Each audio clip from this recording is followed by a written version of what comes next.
तर दोन्ही राष्ट्रवादीच्या विलीनीकरणावरून परस्पर दावे केले जात आहेत। पवारांच्या राष्ट्रवादीकडून तारीख आणि पुरावेही सादर केले जात आहेत। मात्र राष्ट्रवादीच्या नेत्यांकडून म्हणजेच अजित पवारांच्या राष्ट्रवादीच्या नेत्यांकडून मात्र स्पष्टपणे टाळाटाळ सुरू आहे।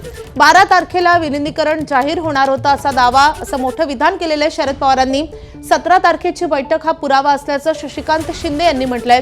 तर सुनील तटकरे आणि छगन भुजबळ यांनी विलीनीकरणाच्या प्रश्नांना बगल दिली आहे। मंत्री अनिल पाटील तर म्हणालेत आता अजितदादाच नाहीत आणि त्यामुळे या सगळ्या संदर्भात आता परस्पर वेगवेगळे दावे पाहायला मिळत आहेत। आणि अजितदादांच्या पक्षाने एकत्र काम करण्याची प्रक्रिया सुरू करावी याच्यात एकमत होता। तिन्ही मीटिंग झाली आणि निर्णय आत्ता जाहीर करायचा होता 12 तारखेला। बऱ्यापैकी त्यांची इच्छा होती की साहेबांच्या देखतच मला हे सगळे दोन्ही पक्ष आपले एकत्रित करायचे आहेत आणि माझ्याबद्दल जी जनमानसात आहे ते सगळं पुसून मी पुन्हा साहेबांच्या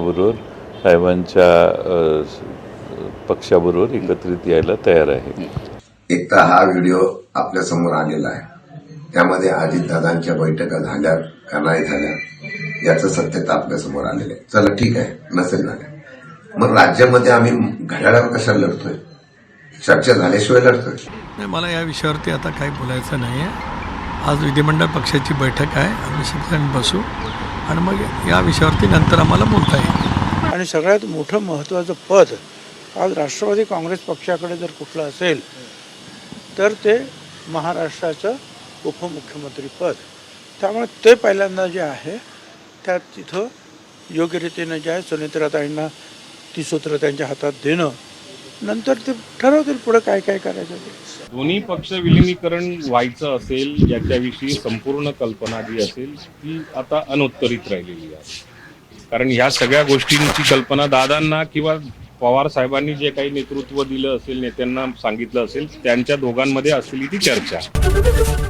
एबीपी माझा, उघडा डोळे बघा नीट।